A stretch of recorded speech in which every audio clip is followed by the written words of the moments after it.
गनसट गनसट गनसट गनसट गनसट। आप लोग exam hall में जा रहे थे और नागरी लिपि का गनसट वीडियो नहीं देखे थे। यही ना गलती बहुत सारे स्टूडेंट हर एक साल करते हैं और फेल होते हैं। आप भी एग्जाम हॉल में इस वीडियो को बिना देखे जाते और एग्जाम हॉल में पछताते। अरे ये है गनसट। और देखिए नागरी लिपि से जो भी क्वेश्चन आएगा ना ऐसे शूट करना है। देखे कैसे शूट किए। तो आप भी एग्जाम हॉल में ना इसी तरीके से गन शॉट के द्वारा क्या करना है, इसको शूट करना है। चलिए शूट करते हैं। ये है आपका नागरी लिपि। सबसे पहले पूछा जाएगा क्वेश्चन, नागरी लिपि ना कौन सा विधा है। आंसर करना है निबंध। आपसे पूछा जाएगा नागरी लिपि पाठ का लेखक कौन है। आंसर करना है गुणाकर मूले। या उल्टा करेगा, गुणाकर मूले किस पाठ का लेखक है, नागरी लिपि। अब लेखक से संबंधित कुछ क्वेश्चन आता है। जैसे पूछा जाएगा गुणाकर मूले का जन्म कब हुआ था। आंसर करना है 1935 में। अगर राज्य पूछे तो आंसर करना है महाराष्ट्र में। अगर जिला पूछे तो अमरावती जिला में। अब ये देखिए ना, गुणाकर मूले का जन्म कहाँ हुआ था, महाराष्ट्र में। तो महाराष्ट्र में कौन सा भाषा बोला जाता है, मराठी। तो आपसे पूछा जाएगा गुणाकर मूले जो थे वो जन्म से कौन सा भाषा बोलते थे, तो मराठी भाषा बोलते थे, क्योंकि इनका जन्म महाराष्ट्र में हुआ था। ये जो शिक्षा प्राप्त किए थे, प्रारंभिक शिक्षा, ये जो है गांव से ही प्रारंभिक शिक्षा प्राप्त किए थे।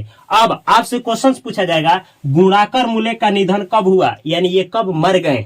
तो आंसर करना है 2009 में। कब, 2009 में। अब इनकी कुछ रचना है, ये कुछ लिखे हैं, कुछ कृतियां है जहां से क्वेश्चन पूछा जाता है। यहां देखिए पूछा जाएगा अक्षरों की कहानी। अक्षरों की देखिए ना। अच्छा ये लिपि है, लिपि, लिपि का मतलब अक्षर से लिखा जाएगा। तो अक्षर हो चाहे लिपि हो सब यही लिखे है। तो अक्षरों की कहानी का लेखक कौन है, गुणाकर मूले।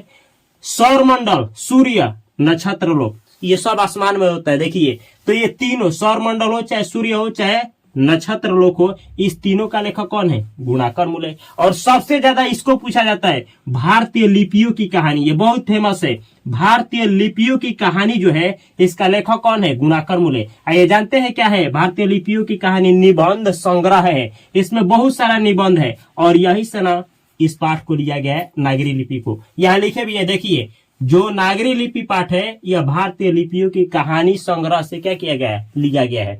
तो ऑब्जेक्टिव में पूछा जाएगा कि नागरी लिपि पाठ कहाँ से संकलित है, उद्धृत है, चाहे लिया गया है। आंसर करना है भारतीय लिपियों की कहानी से। अब पूछेगा भारतीय लिपियों की कहानी का लेखक कौन है, आंसर करना है गुणाकर मूले। अब देखिए कहा जाता है कि गुणाकर जो मूले है ना वो 25 वर्षों में 2500 से अधिक लेख क्या किए हैं, प्रकाशित किए हैं। और ना 30 से अधिक पुस्तकें ये क्या किए हैं, प्रकाशित किए।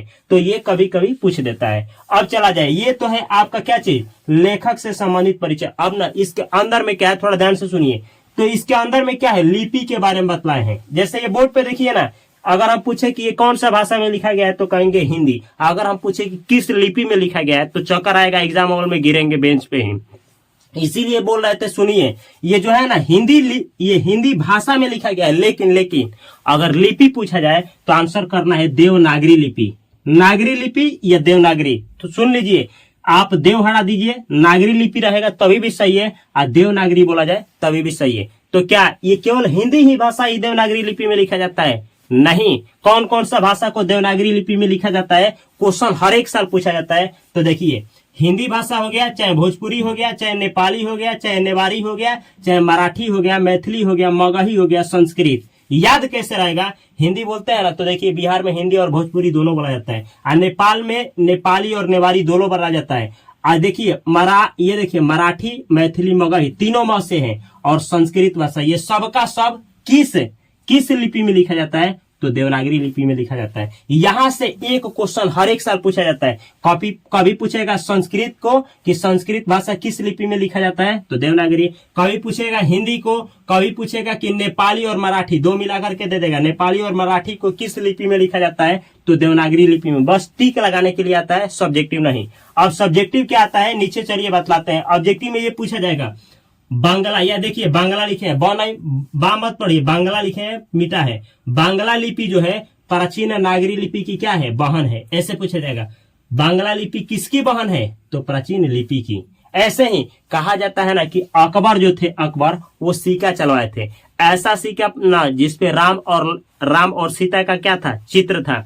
और उसने सिक्के पे लिखा था क्या चीज, राम सिया। और ये जो राम सिया लिखा गया था ना, वो किस लिपि में लिखा गया था, देवनागरी लिपि में। तो अब पूछा जाएगा राम सिया लिखा, अकबर के सिक्के पे राम सिया लिखा गया था, वो किस लिपि में लिखा गया था, तो देवनागरी लिपि में। अब क्वेश्चन अंदर से ऐसे पूछा जाएगा, ये देखिए बहुत बार पूछा जाता है, 2 नंबरिया क्वेश्चन है, ऐसे पूछेगा नागरी लिपि के प्रारंभिक लेख हमें कहां से प्राप्त होते हैं, 2 नंबरिया क्वेश्चन। तो ऐसे आंसर करना है, नागरी लिपि के प्रारंभिक लेख हमें दक्षिण भारत से प्राप्त होते हैं। कहां से, दक्षिण भारत से। इसको याद करके ही एग्जाम हॉल में जाना है। ये नागरी लिपि के प्रारंभिक लेख कहां से प्राप्त होते हैं, तो दक्षिण भारत से।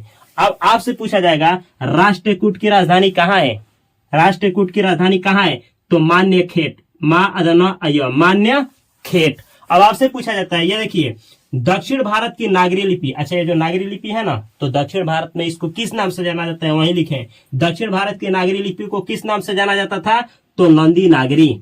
और इसी नागरी लिपि को उत्तर भारत में किस नाम से जाना जाता था, यहाँ लिखे उत्तर भारत की नागरी लिपि को देव नागरी के नाम से जाना जाता था। ये देखिए नागरी लिपि है, दक्षिण भारत में इसको किस नाम से, नंदी नागरी से, और उत्तर भारत में देवनागरी के नाम से जाना जाता था, यह जाना जाता है।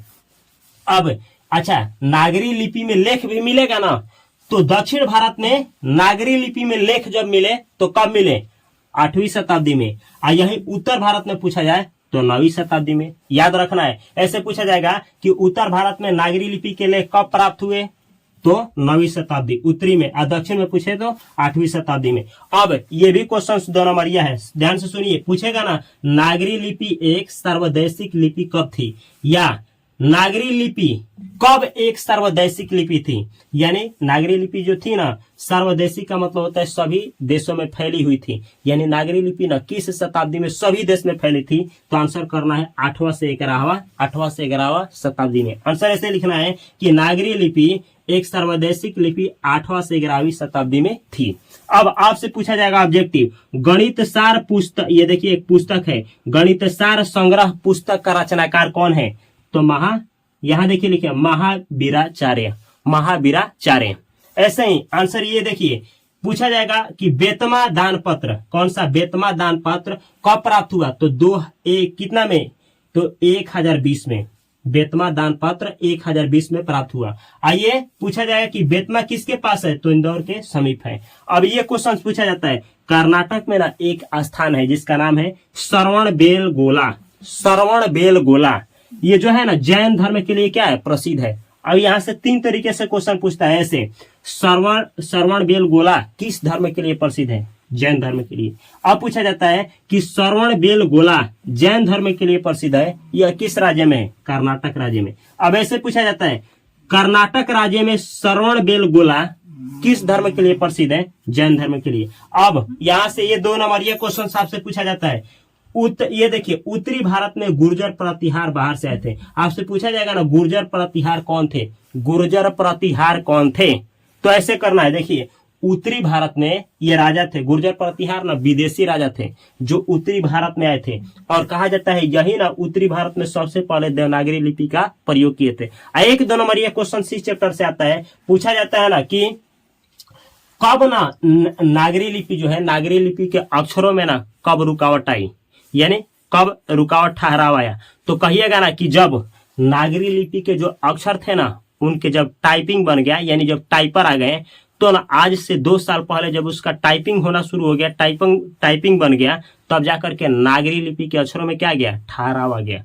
तो यह वीडियो कैसा लगा, अगर इतना लेकर के जाते हैं तो ये चैप्टर से क्वेश्चन नहीं छूटेगा। अगर यह वीडियो अच्छा लगा है तो और चैप्टर का गन शॉट देखने के लिए यहाँ पे प्लेलिस्ट है, हिंदी का गन शॉट देखने के लिए यहाँ पे, और 2 चैनल यहाँ पे पड़ा है, इस चैनल को भी सब्सक्राइब करके यूट्यूब पे, फेसबुक पे, इंस्टाग्राम पे, व्हाट्सएप पे, हर एक जगह फास्ट कोचिंग सेंटर को सब्सक्राइब करके और इस चैनल को अपने दोस्तों के पास और उनके पास अवश्य शेयर करें। मैं मिलता हूं अगले वीडियो में बेहतर कंटेंट के साथ, तब तक के लिए आप सभी को तहे दिल से नमस्कार। अगर 12th की क्लास में आप लोग का इस चैनल का योगदान होता है तो आप लोग 10th पास करने के बाद, 12th पास करने के बाद इस चैनल पे आकर के अपना व्यू जरूर दें।